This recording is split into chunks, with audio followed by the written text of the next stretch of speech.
అనుగ్రహము. కాబట్టి అనుగ్రహాన్ని పొందాలంటే ఆ ప్రసాదాన్ని భక్తితో స్వీకరించి 12 గంటలకు అన్న సందర్భ కార్యక్రమంలో అన్న ప్రసాదాన్ని భుజించి భక్తితో జయప్రదం చేయవలసిందిగా కోరుతున్నాం. జై శ్రీరామ్, జై జై శ్రీరామ్.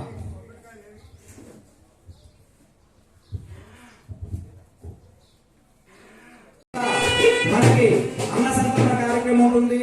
50 మంది భక్తులందరూ కూడా ఆ అన్న సందర్భ కార్యక్రమంలో అన్న ప్రసాదాన్ని భక్తితో స్వీకరించవలసిందిగా కోరుతున్నాం. అలాగే మనం మీరు వచ్చిన భక్తులు 50 మంది కూడా ఇక్కడ అర్చక స్వామి వారు చక్కగా ఓం విశ్వసేన మోదాహయామి. విశ్వసేన అంటే ఎవరు? పుణ్యావచన కళ్యాణ సందర్భంలో ఎందుకు చేస్తుంటారు. అలాగే శుద్ధి అంటే ఇది, మహాసంకల్పం అంటే ఏంటి, బోధాల వల్ల ఏంటి ఉపయోగము, కన్యా కనెక్షన్ కన్యాదానం చేయడం వల్ల ఏంటి ఉపయోగము, అలాగే అక్షరారోపణ యుద్ధం చేయడం, మాంగళ్య ధారణ, ఇవన్నీ కూడా ఆ స్వామి ఎంతో చక్కగా వివరిస్తారు. ఒకరు చక్కగా మంత్రాన్ని చదువుతారు, ఒకరు చక్కగా క్రియ చేస్తారు, ఒకరు చక్కగా దానికి అర్థము తాత్పర్యాన్ని మీకు చక్కగా చెప్పడం జరుగుతుంది.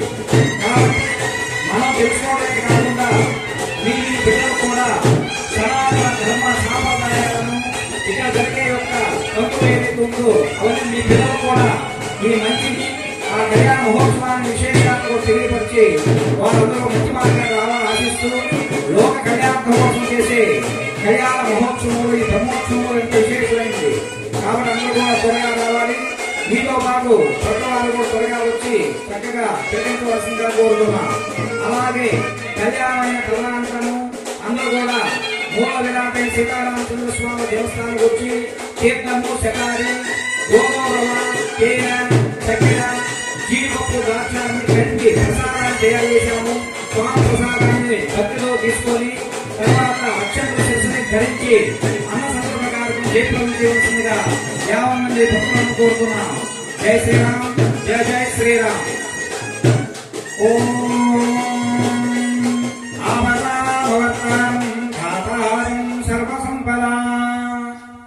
లోకాభిరామం శ్రీరామం భూయో భూయో నమామ్యహం. ఎంత అందగాడంటే స్వామివారు ఆజానుబాహుం అరవింద దళాయతాక్షం, చక్కటి యొక్క కనులు కలిగిన వాడు, చక్కటి రూపం కలిగిన వాడు, చక్కటి యొక్క చేతులు భుజాలు ఏవైతే ఉన్నాయో మోకాల కింద ఉండి చక్కగా ఉండేవాడు. చక్కగా నార వస్త్రములు అందరూ కూడా ఆభరణాలు ధరిస్తే చక్కగా ఉంటారు. కానీ రాములు వారు అనగారు, ఈ యొక్క పీతాంబరమైన నూతన వస్త్రములు ధరించినట్టే ఆయన చక్కని ఒక 1000 కోటి సూర్య ప్రభావంతో వెలిగిపోతుంటున్నాడంట. అందుకే స్త్రీలకి ఆయన మీద వ్యామోహం కలిగింది.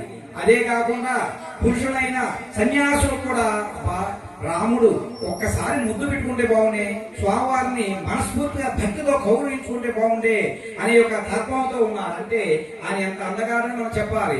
సత్యవ్రతుడు, సత్యధర్మ రక్షకుడు, పితృ పరిపాలకుడు, ధర్మ రక్షకుడు. ఒకటేమిటి, ఆయనకి ఎన్నో సుగుణాలు ఉన్నవాడు.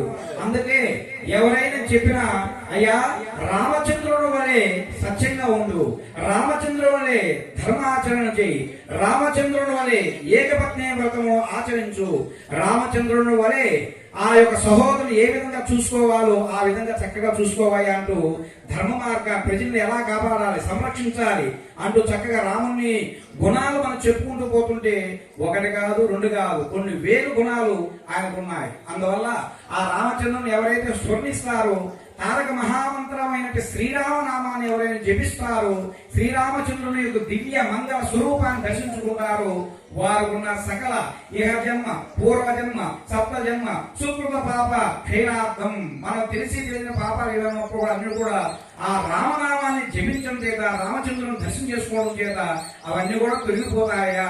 అంత పరమ పవిత్రమైనటువంటి నామమే కాబట్టి ఆ యొక్క కాశీనగరంలో చెప్పుకున్న పరమేశ్వరుడు ఈశ్వర ఉవాచ శ్రీరామ రామ రామేతి రమే రామే మనోరమే సహస్రనామ తత్తుల్యం రామనామం వరాననే. చూడండి, విష్ణు సహస్రనామ పారాయణం మనం చేయాలంటే చాలా కష్టం. చదువుకున్న వాళ్ళు, చదువు రాని వాళ్ళు ఎలా చేయాలి? అందువల్ల రామనామాన్ని శ్రీరామ శ్రీరామ శ్రీరామాన్ని ఎవరైతే ఏ భక్తుడైతే మనస్ఫూర్తిగా 3 సార్లు రామనామాన్ని జపిస్తారో 1000 విష్ణు సహస్రనామం చేసిన యొక్క ఫలితం ఏకకాలంలో వస్తుందయ్యా అని చక్కగా సులభోపాయంగా పరమేశ్వరుడు చెప్పాడు. సాక్షాత్ పరమేశ్వరుడు చెప్పాడంటే ఇంక మనకు సందేహపడవలసిన పనే లేదు.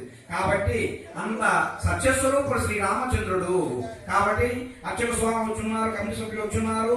చక్కగా మొదలు పెట్టుకున్నారు. మొదటగా విశ్వసేన ఆరాధనము అక్కడ అర్చక స్వామి వారు మీరు చక్కగా అన్ని కూడా చెప్తారు.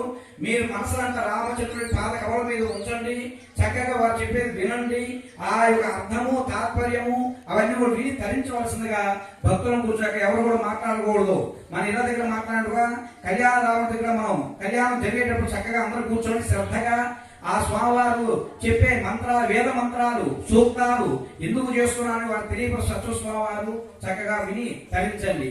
జై శ్రీరామ్, జై జై శ్రీరామ్. అయ్యా భజంత్రులు అందరూ ఒక కీర్తన, మంచి కీర్తన పాడాలి.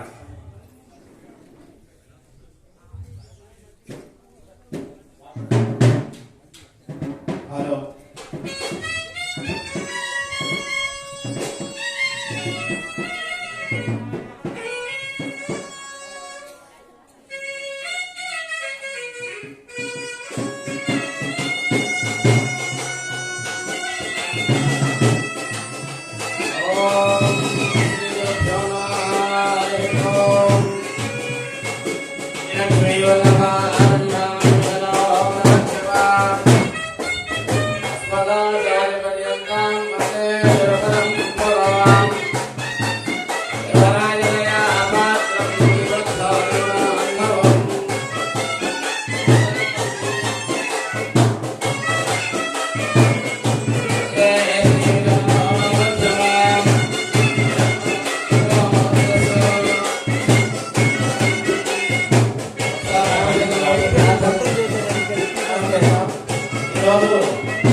పన్నెండు గంటలకు మొదలైంది.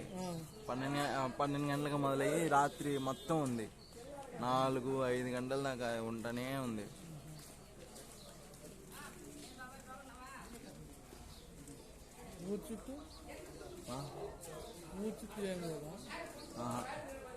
ఊరు చుట్టూ తిరిగింది.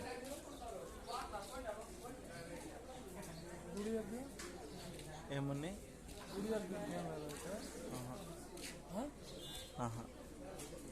అన్న ఫోన్ తీసుకో, అన్న అమ్మాయి దగ్గర ఆ ఫోన్ తీసుకో.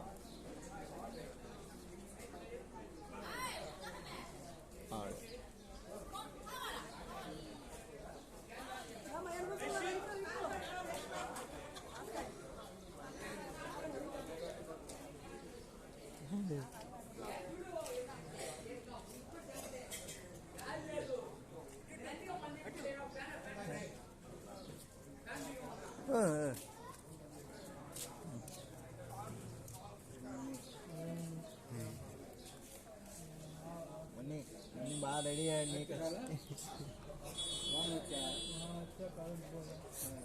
అన్న. రాత్రి మొత్తం ఉన్నాడు.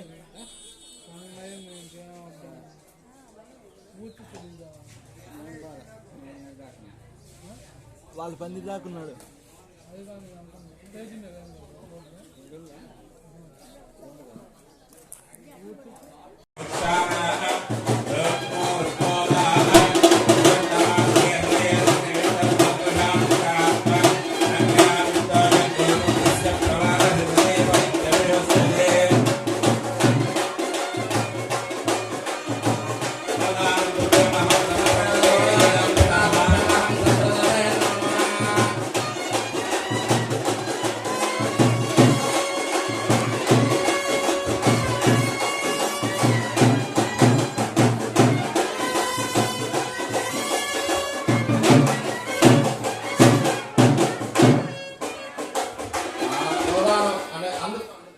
స్వామివారికి కూర్చోండి. దాని గురించి కూడా ఒకసారి విన్నవిస్తే ప్రతిసారి వివాహ సమయం ఇక్కడే కాదు, మీరు కళ్యాణంలో కూడా మానవ కళ్యాణంలో కూడా గోదాన దక్షిణ చేయండి అని చెప్తుంటారు. కన్యాదానం గురించి గోదాన గురించి దక్షిణ పెట్టండి అని అంటారు. అందరూ అనుకుంటారు పంపే కూడా. అందువల్ల చేయగలిగిన వాళ్ళు చేస్తారు. చేయలేని వాళ్ళు ప్రత్యామ్నాయ 5 స్వామి రూపాయలు 1 రూపాయలు ఆ దాని కింద మంత్రం చెప్పి ధారాదత్తం చేయడం జరుగుతుంది. ఇక్కడ విశేషం. ఓం ముహూర్త శుభ ముహూర్త అక్షతారోపణ ముహూర్త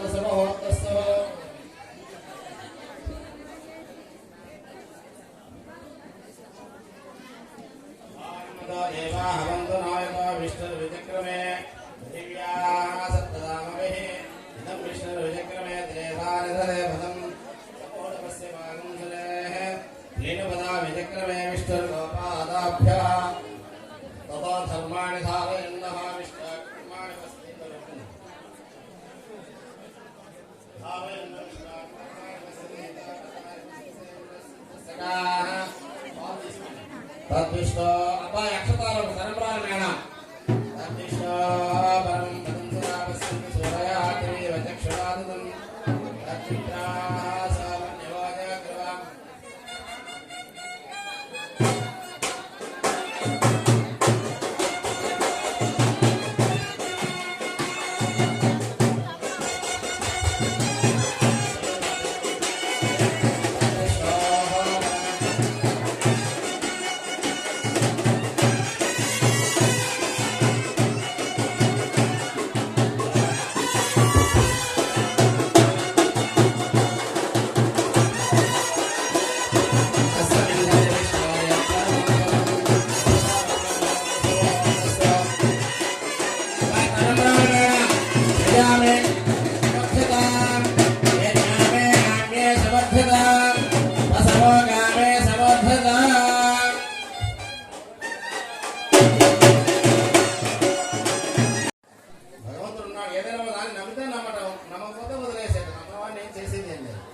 దాని గురించి చెప్తారు. అట్లనే గోదావరి కూడా దక్షిణ పెట్టండి అంటారు.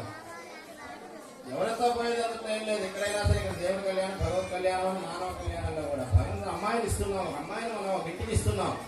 ఇప్పటిదాకా ఆయన ఏం చెప్పాడు? కన్యాదానం చేస్తే అసలు ఎంత ఫలితమో చెప్పాడు. ఆడపిల్ల పుట్టడం, కన్యను దానం చేయడమే గొప్ప విశేషం. మహాలక్ష్మి ఇంటికి మహాలక్ష్మి స్వరూపం ఆడపిల్ల పుట్టాల. పుట్టిన వాడు దురదృష్టం, దాన్ని మనం ఏం చేయలేము.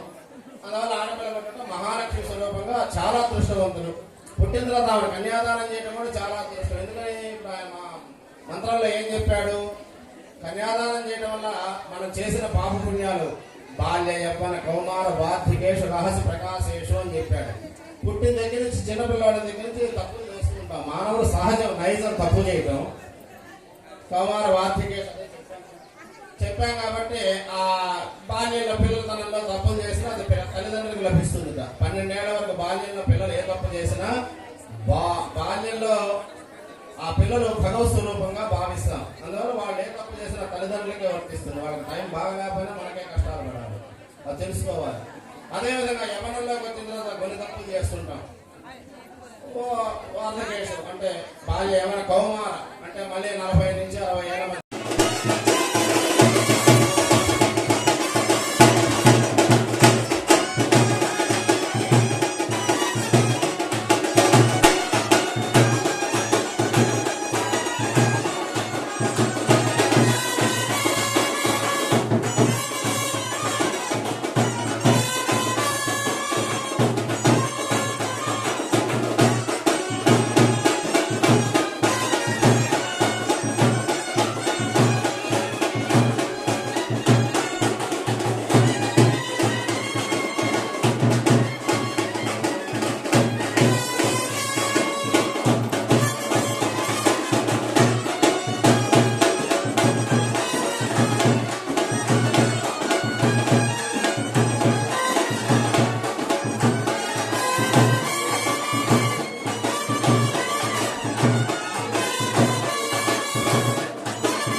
చెప్పారు స్వామి.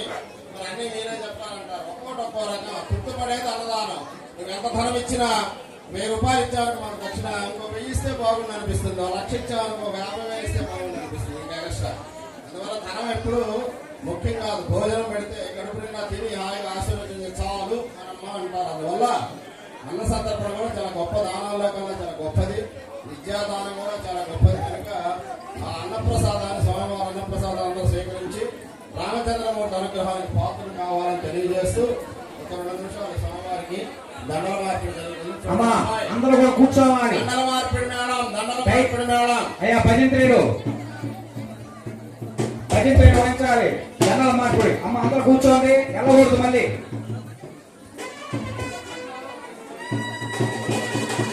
జై శ్రీరామ్.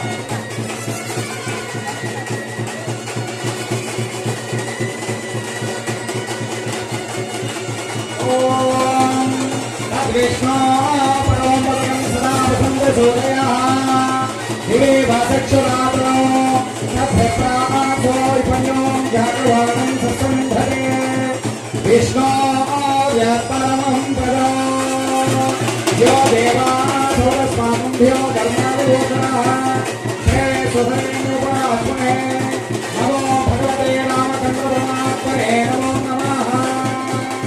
హరి ఓం.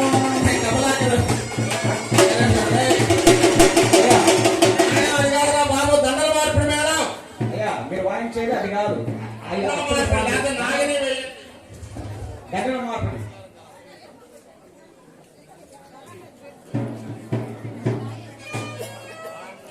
దండల మార్పిడి నిదానం.